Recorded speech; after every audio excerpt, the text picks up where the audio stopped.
Sampai kita pada sesi terakhir. Closing statement, pernyataan penutup hanya 1,5 menit. Saya berikan kesempatan pada Bung Noel, Wakil Menteri Tenaga Kerja, Immanuel Ebenezer. Silakan. Oke, terima kasih. Masih ada Pak Kepala Yayasan juga loh. Saya sampaikan sekali lagi bahwa polisi hari ini tidak anti kritik. Karena apa yang disampaikan Prof. Kiki, Aris tadi persis. Di internal kepolisian itu Pak Kapolri mengkritiknya keras di internalnya. Tapi kan itu nggak mungkin dipublish ya. Saya juga mendengar lihat teman saya yang polisi, bahkan ada yang seorang jenderal menyesal masuk polisi. Seorang jenderal? Seorang jenderal menyesal masuk polisi. Kenapa? Aduh. Tapi kan tadi apa yang disampaikan Mbak, ya, saya nggak tahu. Saya nggak tahu kenapa penyesalannya. Gitu, atau dia tidak mampu menghadapi kawan-kawannya yang mungkin ada penyimpangan secara moral. Tapi kan banyak sekali polisi yang tadi disampaikan Haris itu bagus-bagus, diskusinya cair, enak, tidak apa. Kalau dulu kan lebih banyak mengintelin kita daripada berkawan dengan tulus ya. Kalau sekarang kayak dulu ada Jenderal Suntana, sekarang jadi Wakil Menteri Perhubungan, dia menyampaikan, saya punya kewajiban, Noel, polisi ini ke depan seperti ini. Jadi dia ada gagasan-gagasan besar tentang kepolisi yang ideal. Persis tadi yang disampaikan Prof. Kiki, ya begini loh polisi yang benar gitu loh. Tapi memang ini ada kawan-kawan yang polisi ini belum mampu menerjemahkan apa yang disampaikan pimpinannya. Itu yang akhirnya ya langsung resisten terhadap kritik-kritik gitu loh. Langsung ngeblocking gitu. Akhirnya malah perlawanan publik itu makin deras, jadi backfire buat kepolisiannya itu sendiri. Padahal institusi kepolisian ini sudah terbuka dengan kritik. Sangat-sangat terbuka. Kemudian polisi lalu lintas menjadi sumber kemarahan dan sebagainya. Ya itu memang resiko di lapangan yang akhirnya terkadang ya ini juga menjadi kritik kita bersama lah ya, bahwa masih ada anggota-anggota kepolisian yang nggak mau pakai diksi oknum lah ya. Itu ternyata tidak bagus, kesan tidak bertanggung jawab. Masih ada anggota-anggota kepolisian yang sebetulnya itu tidak bagus sebetulnya. Karena dilihat rakyat langsung tuh. Misal transaksi, nilang transaksi. Saya pernah ngeliat mobil sayuran ya dari Bogor. Saya ngitung orang ini nyewa, lantas ditilang, bayar. Saya laporkan tuh langsung tuh. Langsung ditindak tuh polisi. Sama apa namanya itu yang suka nindak polisi. Yang laporin wamen soalnya. Bukan. Saya waktu itu belum jadi wamen. Oh, oke. Dia tindak sama Propamel langsung. Dia nggak pandang bulu, dia bilang nih, Bang Noel nih udah kita tindak. Relawan artinya presiden. Cepat gitu loh. Artinya kayak gitu-gitu polisi udah nggak nutupin lagi. Jadi tapi bahwa ada perbaikan, Anda melihat itu nyata. Sangat nyata. Ya bayangin dari kulturnya tentara, kemudian menjadi sipil, dulu yang ngurus SIM harus lewat calo, hari ini kan nggak bisa. Kemudian dulu kalau mau berhadap dengan perwira-perwira, jenderal-jenderal itu kita ketakutan, hari ini tinggal lapor propam aja. Di penjara tuh gitu. Artinya kita harus jangan juga ada hal yang baik kita tutup mata, ada hal yang buruk kita teriak-teriak, itu tidak fair. Harus ada prinsip keadilan lah, kayak gitu. Terima kasih. Bung Haris silakan. Saya singkat aja, saya pengen Prof nanti bicara banyak. Tapi saya cuma mau bilang, janganlah Kapolri ngerekrut Sukatani sebagai duta kritik. Kenapa? Karena menurut saya itu malah kayak ngerangkul dan membuat Sukatani nanti nggak bebas. Biarkan aja jenuin apa adanya, dan tugas polisi itu memperbaiki diri sembari menjalankan tugas tradisionalnya sebagaimana Undang-Undang Polri itu aja sih. Oke. Ya, saya kira kita ambil kita jadikan apa yang terjadi saat ini sebagai masukan yang berharga untuk Polri ya. Dan kita tahu sebetulnya apa yang terjadi sekarang itu ini bagian kecil dari kritikan. Polri itu dari kiri kanan muka belakang itu banyak sekali kritikan terhadap Polri. Dan ini saya kira sangat kecil ya. Makanya kemarin kalau kita lihat Kapolri juga tidak tidak terlalu ambil pusing dengan adanya tampilan daripada Sukatani ini. Bahkan berusaha agar tadi sampaikan bahwa Sukatani ini bisa menjadi semacam duta Polri ya. Artinya di sini adalah kalau kita lihat apa yang disampaikan Kapolri itu adalah duta Polri itu bisa memberikan juga kritikan kepada Polri dan juga bisa menyampaikan apa yang menjadi capaian-capaian Polri. Dan saya kira kalau menurut pandangan kami adalah itu sangat bagus. Kenapa? Karena Sukatani ini adalah bisa menghibur masyarakat, dekat dengan masyarakat. Kemudian apa yang mereka sampaikan itu sangat mudah bisa dipahami oleh masyarakat. Kebetulan lagunya juga cukup enak. Ya cukup enak lagunya ya. Bahkan saya lihat ketika lihat dari berbagai tampilannya banyak sekali masyarakat yang suka dengan mereka. Baik, baik. Silakan. Baik, terima kasih Pak Aris. Ada waktu diberikan tambahan buat saya. Jadi karena ini closing statement, saya beritahu aja, saya sampaikan aja pointers saya saja ya. Pertama, bahwa perlu di kepolisian itu ditingkatkan pengawasan melekat. Karena pengawasan melekat itu akan bisa membuat bawahan di bawahnya itu tidak bertindak atas dasar bisa saja maksudnya baik, membela kepolisian institusi seperti yang dilakukan kepada penyanyi itu ya oleh oknum polisi yang sedang diperiksa oleh Propam. Bisa saja seperti itu. Tetapi ketika ada pengawasan melekat, maka itu tidak akan terjadi. Jadi ditingkatkan saja. Yang kedua adalah bahwa saya melihat penegakan hukum di kepolisian harusnya berbasis tanda kutip konstitusi mereka, yaitu penegakan hukum atas dasar melayani, mengayomi dan melindungi. Itu basisnya. Bukan basisnya adalah semata-mata penegakan hukum, tetapi penegakan hukum atas dasar 3 konstitusi tadi. Yang berikutnya saya mau katakan bahwa seharusnya ditingkatkan lagi sebagaimana dikatakan tadi Pak Noel bahwa kritik dari Kapolri juga berjalan juga di sana. Nah, andaikan dioptimalkan tidak hanya dari Kapolri, juga para katakanlah bawahan mengkritik, karena bisa saja ada kritik dari sersan dan lain-lain didengar. Apakah kritikan dari bawah itu didengar? Termasuk juga para jenderal-jenderal bintang 1, bintang 3, gitu ya, bintang 2. Karena saya melihat ada beberapa teman saya, close friend saya, mereka itu berpangkat bintang, tetapi mereka sangat idealis. Nggak enak lah kalau saya sebutkan seolah-olah promosi. Dan mereka baru sekitar 2 hari yang lalu saya bicara dengan salah satu bintang 1, dia kritik. Nah, kritik dari dalam ini harusnya dioptimalkan untuk perbaikan sehingga sebelum terjadi persoalan keluar. Nah, dilakukankah itu oleh pihak institusi kepolisian? Menurut saya harus dioptimalkan kalaupun sudah dilakukan. Beberapa poin lagi yang saya katakan bahwa saya kira hal yang baik kalau misalnya dilakukan oleh katakanlah survei untuk kebutuhan internal gitu ya.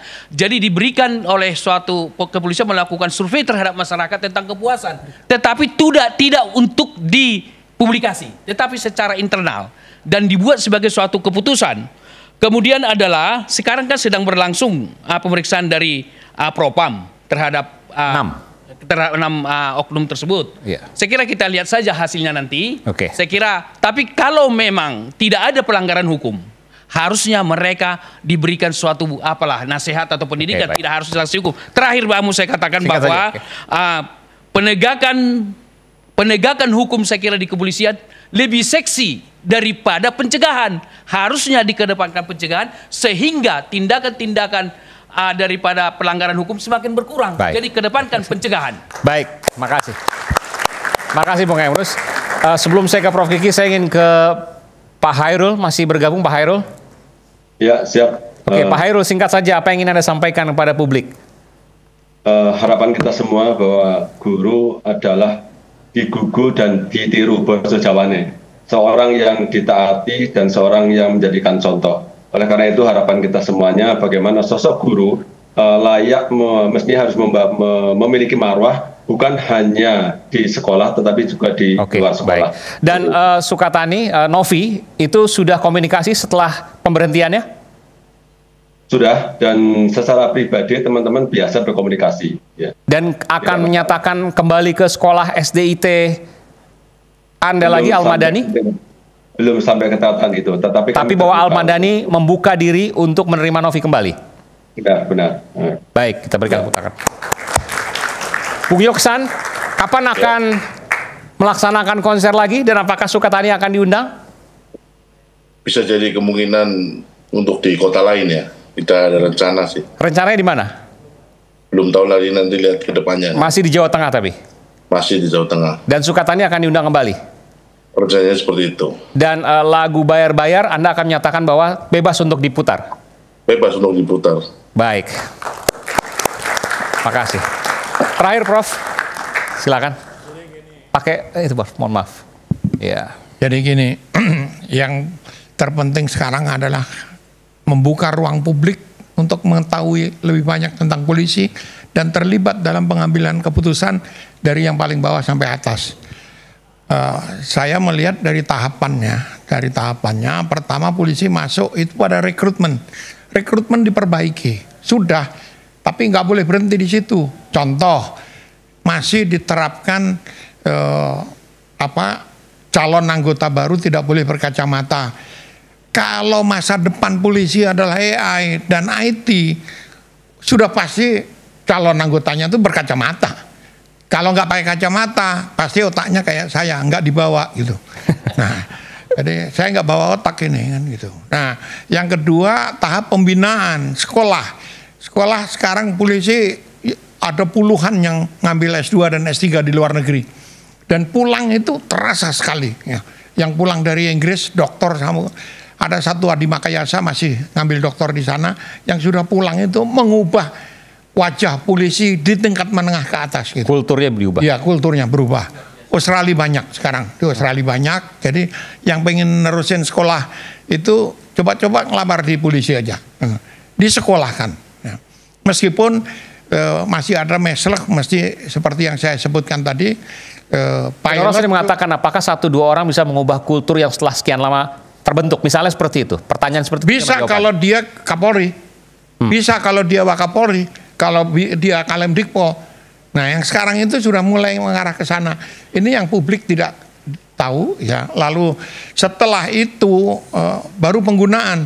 Penggunaan ini pisahkan antara polisi-polisi nakal, brengsek yang terganggu teman-temannya yang baik. Adi Makayasanya 92 itu yang sekarang sedang ngambil doktor di Inggris itu Adi Makayasa. Jangan coba-coba ngasih uang, nggak akan mau. Kapolda Jabar coba aja datengin, kasih duit, nggak akan mau. Sangat dikenal orang ini, yang kemarin dapat penghargaan apa itu polisi teladan. Wakapolri, duitnya udah banyak, nggak mau dia. Wakapolri ini orang-orang bersih yang bisa menjadi contoh bagi polisi yang lebih muda gitu. Nah, dan ada banyak lagi saya sebutkan, tapi makin ke bawah memang makin sulit saya menemukan. Anak-anak yang di level paling bawah itu masih petentang-petenteng, gaya-gaya tentara itu masih ada gitu ya. Mas, mungkin itu tadi sedikit soal waktu. Tadi Mas Kiki sebutin itu Akpol semua, Adi Makayasa, Kapolda, jabatan-jabatan. Tapi bagaimana misalnya polisi-polisi level bawah? Kita tahu Partai Coklat di pilkada-pilkada kemarin. Mereka bekerja gitu kan, di banyak tempat. Nah, ini mereka bukan jenderal, bukan akpol yang bertahan hidup. Kalau dalam pendekatan kelas, mereka juga kelasnya kelas masyarakat bawah juga. Nah, ini dan mereka jumlahnya banyak. Ada yang saya sebut. Enggak, maksud saya begini, ini tantangan kan. Bagaimana berurusan dengan banyak yang jumlahnya banyak, yang mereka tidak akpol, yang mereka kalau kata Pak Sacipto Raharjo ujung tombaknya penegakan hukum itu polisi, tapi di dalam polisi adalah mereka Polres dan reward Polsek. And punishment. Jadi Nah, itu beri dia. reward. Maksud saya gini, teori sosialnya selain penegakan hukum kan nggak mungkin semuanya dipecat. Dulu kan pernah kita ada perdebatan kalau semua dipecat rugi negara ngebiayain dia ngerekrut dan lain-lain.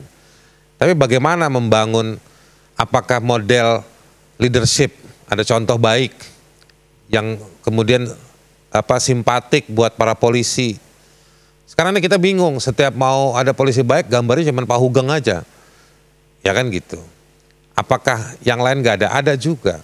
Nah itu coba bagaimana Mas Kiki? Jadi gini, role modelnya, diambil role model polisi yang brengsek potong lehernya. Jadi hukuman untuk polisi yang brengsek itu saya menyarankan 2 kali lipat dari hukuman orang normal. Supaya penegak hukum bukan hanya polisi, jaksa brengsek lebih banyak lagi gitu kan. Nah, maksudnya hukuman bukan potongan dalam tanda kutip ya. Maksudnya hukumannya lebih berat gitu ya. Ya, dibuat lebih berat. Orang biasa 5 tahun, ini 10 tahun misalnya begitu. Ya. Lah iya. Baik. Belum tahu ini ada revisi undang-undang kejaksaan loh. Jaksa jangan dikira jaksa lalu enak-enak bagus gitu loh. Yang sarjana hukum kan yang pintar jadi pengacara. Ya, ya. Yang agak bodoh jadi jaksa. Yang paling bodoh jadi hakim. Kasusnya Aiman udah diberhentiin belum? Udah ya. Nah, ini penting. Sudah, oke. Supaya kita jangan cuma bicara Sukatani. Semua laporan-laporan yang seperti ini, kebebasan berekspresi di kantor polisi, harusnya besok sudah di-drop sama polisi tanpa baik. Baik, ini pesan yang penting dari Prof. Kiki dan juga Pak Bang Haris Azhar. Tidak sulit kok sebetulnya mengubah itu dalam satu generasi kohort, itu bisa selesai. Asal semua mau membantu, termasuk adik-adik, termasuk teman-teman. Kalau masuk anggota keluarganya ada yang mau jadi polisi, jangan nyogok, udah. Dan bisa lulus? Banyak pertanyaan di netizen, bisa lulus? Bisa, banyak yang bisa. Lihat itu yang akol-akol itu. Jadi, kebanyakan bukan keluarga polisi, bukan pakai duit. Dan tanpa uang, bukan keluarga polisi, lulus? Lulus, banyak. Baik, terima kasih Prof. Kiki, terima kasih Bung Haris Azhar dan semua narasumber. Tentu seni ruang berekspresi yang dilindungi konstitusi. Ben Sukatani dari 1 bertumbuh 1000 suaranya menggema melalui aksi massa. Satu hikmah untuk kita agar kita semua, baik polisi, masyarakatnya berbenah. Sampai jumpa di Rakyat Bersuara berikutnya. Saya Aiman Wicaksono, salam. Terima kasih.